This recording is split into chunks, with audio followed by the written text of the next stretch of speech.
حضرت علی کرم اللہ وجہ الکریم کے دور میں ایک حبشی غلام نے چوری کی۔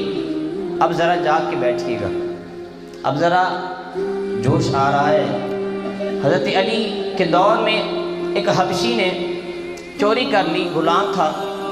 حضرت علی نے طلب کیا، پوچھا تو نے چوری کی؟ عرض کیا جی حضور چوری کی۔ آپ نے اس کا ہاتھ کاٹ دیا، عدل کیا۔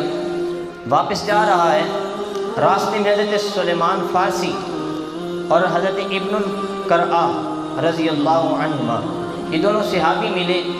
حضرت ابن القرآ نے پوچھا کہ اے غلام تیرے ہاتھ کو کس نے کاٹا؟ تیرے ہاتھ کو کس نے کاٹا اور کیوں کاٹا؟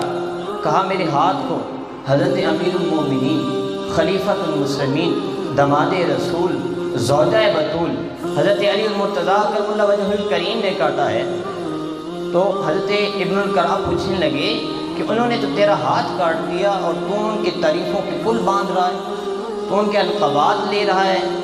تو آپ جو ہے وہ غلام عرض کرنے لگا کہ حضور دیکھیے انہوں نے تو انصاف کر کر مجھے جہنم میں جانے سے بچا لیا، مجھے جہنم میں جانے سے بچا لیا۔ اب حضرت سلیمان فارسی نے جب اس بات کی خبر حضرت علی کو جا کر دی تو حضرت علی نے اس غلام کو طلب کیا اور کہا کہ یہاں بیٹھ جا۔ اس کا ہاتھ جو کاٹا تھا اس کے پونچوں کے ساتھ جوڑ کر اس پر رومال رکھا۔ صحابہ فرماتے ہیں کہ آسمان سے آواز آئی کہ رومال کو ہٹا دو۔ صحابہ فرماتے ہیں کہ جب ہم نے رومال کو ہٹایا تو اس کا ہاتھ درست ہو چکا تھا، اس کا ہاتھ درست ہو چکا تھا، اس کا ہاتھ درست ہو چکا تھا۔ گواہ